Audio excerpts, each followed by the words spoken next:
pleasure to welcome onto the stage our third speaker, and he will join us later for the panel, Kevin James.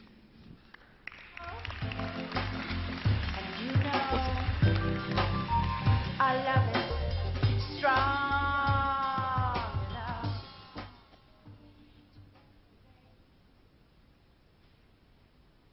Good morning, everybody. Fantastic to see a full auditorium. Now, I've been given the task of getting down to the nitty-gritty. How is it all done?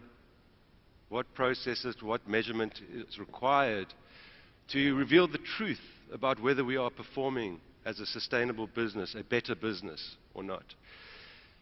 We, as a company, we assist some of the biggest companies in South Africa understand how to develop strategies, implement and embed those strategies, more importantly. What underpins that is a foundation of accurate, reliable measurement. We call ourselves purveyors of sustainability in the trenches because for the last 10 years, the last decade, we've been having to deal with perspectives, leadership, who haven't always been that forthcoming and that welcoming of the conversation. It's been a massive change management undertaken, and I cannot stress what a challenge it has actually been. Ironically, sustainability, or really our relationship and connection with our home, has been the most difficult thing to get and embed in the minds of business leadership and, in fact, political leadership.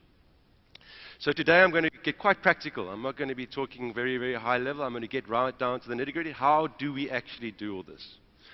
So, for those of you who've heard me speak before, I cannot cut the umbilical cord of this slide because it is something that really just indicates where we've come as a species since the beginning of the Industrial Revolution. We've had a series of innovation waves. Some have been characterized by what had been the most sophisticated innovation of the time. And you can see the internal combustion engine was very sophisticated 100 years ago, and going back to John's comment, it's time for it to leave. We've got no need for it anymore. But you can see the last innovation wave, the digital IT innovation wave, was significant. It was a paradigm shift. Who would have believed that as advanced and as sophisticated as we were in the 70s and 80s, we could have actually made such a huge leap to the point where the way we engage, the way we communicate, the way we transact, the way we do everything changed on its head. And in fact, if we didn't embrace that change, we absolutely couldn't be around doing business, doing anything anymore. And there was collateral damage during that innovation wave, Kodak being the poster child of that collateral damage, who just never made it. Well, now we're in the sixth, and I'd like to say the biggest and most exciting innovation wave of our time. No question. It is characterized by sustainability, radical resource productivity, whole systems thinking and design, biomimicry, green buildings, smart cities. Yesterday I was speaking at the Smart Cities Conference at the Arabella. Amazing, all the mayors sitting in front, lapping up this information. Also seeing the nexus and the joining of the previous innovation wave, that IT innovation wave, which thank goodness came before the sustainability one, and how these things combine to do extraordinary things. Also coming into the CTICC today to see the biggest wind energy conference happening and the Green Building Council conference happening at one sitting. Unbelievable. Unbelievable. So for me, it's all very, very exciting. But what it does do for a whole lot of people who have not engaged on the subjects, it is very, very daunting and actually quite overwhelming. So what we've seen is there's been a pattern. There's been a pattern with organizations as they've evolved from not even being in the starting blocks, really, not even being compliant in many respects in South Africa, saying, guys, we want to actually do something. We need to do something. We know that integrated reporting is something in the listed environment which has really advanced the cause of sustainability in a significant way. So companies, the awareness is there, they want to know what to do. So for the most part, we deal with companies, we're not too pushy. I've gave up on being pushy a long time ago, 10 years ago, where we want to be prescriptive and you've got to do things because it's the right thing to do. Altruism is not a driver in business. Money is a driver in business. And we have to get our heads around that. That is how it works. So unless we are demonstrating business value every single step on the way, we might as well leave the conversation. But for the most part, we say, and in South Africa right now, companies are avoiding risk. I would say 70 to 80% of the companies, the top end of town in the listed environment, just don't want to have any negative consequences for something going wrong. So we say that's fine. Let's engage at that level. Just make sure you understand what are the material risks, because that comes the next issue. Then a lot of companies realize, hold on, we can differentiate ourselves. We can do things differently so that we can be head and shoulders above our competitors and hopefully get more market share. And they do a little bit of PR for reputation. They go and do a tree planting and have a volunteer day. It looks fantastic in the newsletter. They cut a ribbon. They eat some finger snacks. And at the end of it, everybody goes back to their miserable lives in the community, and the company feels good for a couple of hours.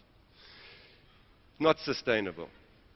The PR company and the marketing division love it because they got a little bit of kudos and people reading their stuff on social media, but they don't realize it has to continue. And these are initiatives linked to the brand. It isn't the brand. Then we get to a point where companies start taking action, and this is very exciting. Okay, because companies start realizing that they actually can demonstrate business value from doing things differently and doing things in a better way. And nothing has been more of a driver in the last 5 years than energy management and renewable energy, where people are saying, wow, we can put in new lights and it's a 90% reduction from incandescent lights and we save a whole lot of money and the payback periods are within 12 months. Hallelujah. That's better than any other investment we can make in our organization, and they go ahead. And they start going out with, we're going green because we changed the light bulbs. Okay, that is not sustainable because there has to be continuous improvement after that. Then you get companies that actually now say, well, we have to set some goals and we have to have milestones on how we're going to reach those goals. And they create a sub-brand for green work. And I suppose the most famous sub-brand in South Africa is the Good Business Journey from Woolworths, which has been amazing. Very, very comprehensive, very, very holistic, and covering a whole lot of social and environmental issues in the normal way that they do business, which is fantastic. And for the most part, that sub-brand has actually translated into Woolworths being regarded as the green retailer. Yes, they put their neck out and they get a lot of flack from people because people pick holes in it, but for the most part, they're doing a fantastic job at driving leadership in the retail sector and beyond, upstream in terms of their supply chain as well. So they're playing a huge advocacy role there as well. And then it's the difficult part. And this is the part, for the most part, I think in South Africa, very few companies, and I think Woolies, and I think with all respect, everyone struggles with this, because this is when it becomes part of the brand. This is when all the people, every single aspect, all the stakeholders, internal and external, speak the same language and talk from the same hymn sheet. And that is when it becomes very difficult. The whole movement from this evolution is from compliance to innovation mindset, and then from turning risks into opportunities. So what are the risks? Okay, and this is when it gets quite interesting. This is a map of risks across 5 different categories that was developed by the World Economic Forum. And you can see they're completely diverse. We've got 3 in the top 10 there, the ones on the right, that are actually environmental risks. Climate change, I think, was number 5 in 2014. Water was number 3 in 2014. And extreme weather events was number 6. And you can see that those are all connected with one another. And the way they came and arrived at which are the top 10 risks facing business by impact today is the sheer number of connections and other things that it actually impacts. Water in South Africa, it's, for me, what's happening right now, and I have to say, and I'm no prophet or visionary, trust me, but for the last 5 years, I've had this nightmare of trying to wake up CEOs and shake them that there's a fire coming and them and their families are going to be burnt. And I've arrived at the conclusion that as a species, hindsight is a lot more popular than foresight. Okay, and what really gives us a good example of this is I did a workshop, a water workshop, under the Carbon Disclosure Project with a construction and mining company recently, with all the heads of each of the different divisions, mining and construction divisions. And in the room was someone from a big accounting firm who had just done a risk materiality exercise with the board of this holding company. And I showed them this, and I said to him, so tell me, given and this is 2015 already, water had already become the biggest risk, up from number 3 in 2015, facing business today. I said, given that water is the biggest risk facing business today, and South Africa is the 30th most water-stressed country in the world, where in this company does water sit as a material risk? He looked at me and he said, nowhere. It doesn't appear. I said, but you're a construction and mining company, or you service that industry. I said, how come it doesn't appear? I said, what are the 2 criteria, or what criteria do you use for evaluating risk? He said, business and financial. I said, okay, so from a financial perspective, why is it not a risk? Because our clients pay for the water. I said, gee whiz, okay. And I said, if we have to, it doesn't cost much. It's like a rounding error. 8 rand for 1,000 liters on a municipal bill not worth taking notice of. I said, okay, that's very interesting. I said, and as a business risk, why is it not a business risk? I said, what happens if there's no water? What happens if all of a sudden the taps turn off and there's business continuity issues and loss of productivity? Who pays for that? No, we do. I said, okay, and how much is that going to cost you for a day, a week, a month? No clue. Anyway, at that stage, the big accounting firm guy wanted to curl up in the fetal position and have the ground swallow him. But it just shows you the level of complacency and this whole issue around ROI being the driver for everything in South Africa. So how do we engage? We engage with companies, and I always felt us a company that was beyond compliance. So we were helping people, other people's job to do compliance. But I've realized that people actually don't even have a handle on compliance. They don't actually know, they aren't there yet. So what we really engage now with companies is, let's get the management system, let's give you visibility into what your risks are. And that's why we start on risk. And if we get a new client, we got one the other day in the beverage industry, private company, and they'd done nothing. And they were very embarrassed. They said, how come we don't know any of this stuff? Thanks for pointing it out to me. We're not a listed company. We don't have to do all that fancy stuff, but we also want to do the right thing. And they're a family business. So I said, let's start off on risk. Let's get your ISO 14,000 systems. You've just done an ISO 22,000 food safety system. Let's get you up to 14,000, which is the environmental management system, tells you all how you have to do stuff. And make sure that we understand all the legal compliance, and that's relevant to your company.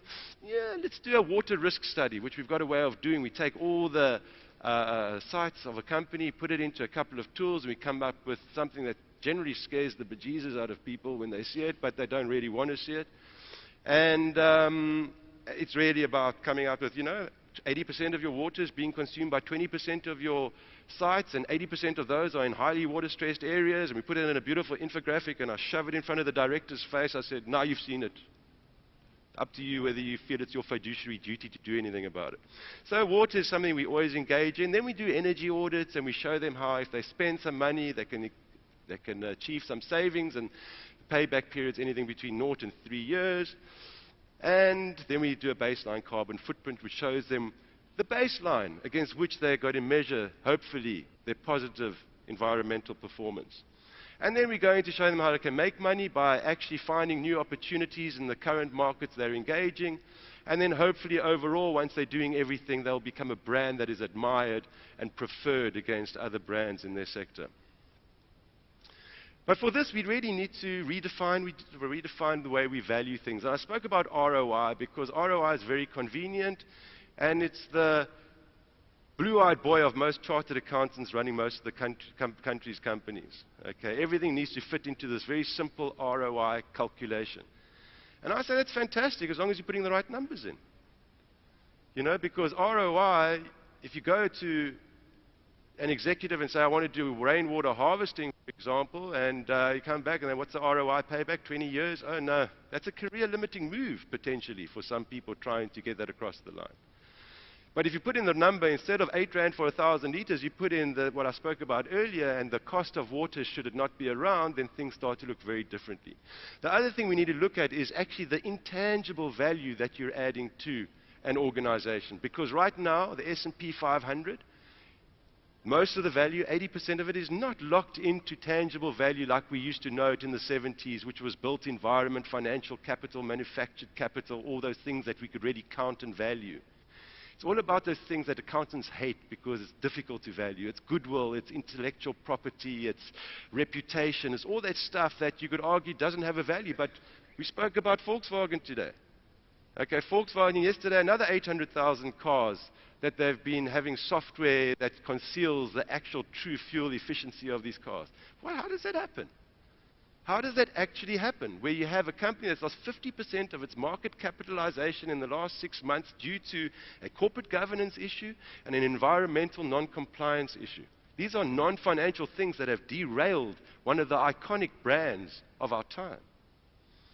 So the other thing is, how we do that, we have to consider things beyond that little circle. We have to consider the environmental, social, corporate governance things, all the 6 capitals, and we have to broaden our horizons to make sure we understand how to value that, and we understand how to improve our relationship with those previously ignored externalities.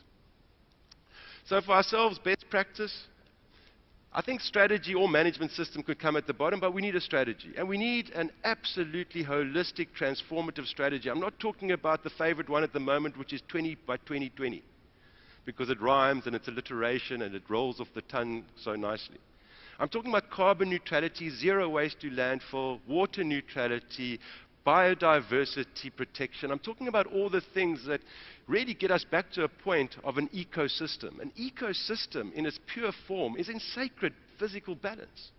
It is carbon neutral, it is zero waste, it doesn't have a thing called waste because everything is continuously cycling around. So for the most part, an ecosystem is what we need to get back to. Plus, we've got this other thing which is going to happen at COP21 at the end of the year, which means that there's science. We have to actually we actually have to listen to the science, which means in most companies to stay below 2 degrees Celsius, average temperature increase globally, we have to reduce our carbon emissions as a species by 6% per annum as a unit of our GDP and turnover. Then we need to measure it, and measurement has been my Achilles heel. It's something actually also that keeps me up at night, because we've been in a situation of movement from a voluntary situation to a mandatory situation now where actually the numbers and the non-financial indicators that we are using are not reliable, and it's rubbish in, rubbish out. And it's getting to the point right now where we actually have to have enterprise systems managing this stuff and not just one poor sod, a sustainability manager and a spreadsheet managing all the non-financial data in these massive, massive companies. We assist about 15 of the top 100 companies with their carbon emissions reporting at the carbon disclosure every year, and I think 80% of them are still doing all this stuff on spreadsheets. Imagine running your financial performance on a spreadsheet. Not possible, and it wouldn't be accurate. Central strategy, implementation, making sure that we do everything absolutely right, and then the reporting and the feedback mechanisms, which I'm not going to go into too much detail. Carbon footprint is a very famous diagram.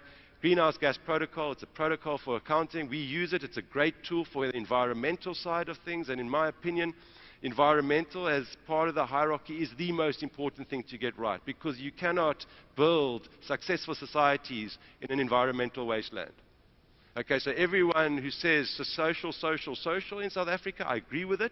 The only reason they push it is because people have votes and the environment doesn't. So carbon footprint is what we measure, and we get the intensities, and in terms of the green building is how much is right for a corporate or a corporate office to be consuming in terms of energy per square meter. What are the drivers for that? And we have analysts continuously crunching numbers to work out how to performance manage these companies. Then we extend it, and you can refer to Puma and looking at the entire value chain. That's what we do for Fair Cape Milk. And Fair Cape Milk is now the entire value chain, from absolutely everything, growing the food that feed the animals with the enteric fermentation, or the gas that they let out, the entire value chain, and we use this as an optimization mechanism. And then we use something called the MAC curve, which is really how do we get a 200,000 ton carbon footprint to zero? We have one dashboard that can take every single opportunity, and you can see on the far left it's all the low-hanging fruit, which I spoke about, the lighting and the efficient lighting, but absolutely everything to renewable energy, and we can see how we can reduce an entire carbon footprint and how much it's going to cost the company and over what period. So we have these tools right now that we use, and it's giving, at a group level, a lot of visibility for companies. And I think this is really where it comes down to.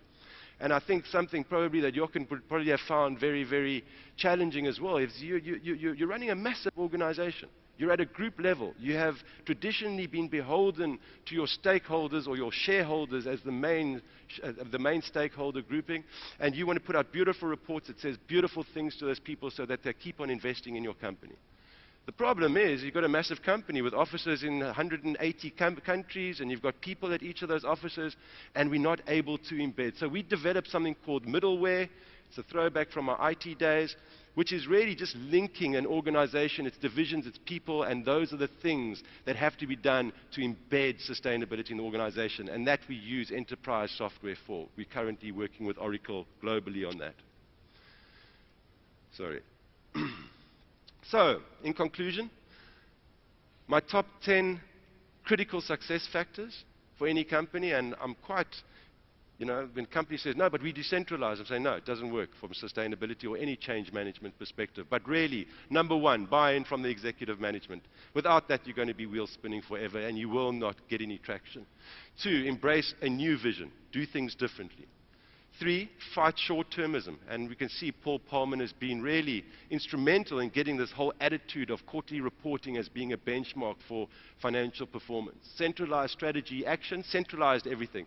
We have to make sure that we've got the communication systems, the education systems, the strategy, everything centralized so that everybody in the organization knows exactly how to change their behavior to meet the objectives from a sustainability perspective at a group level.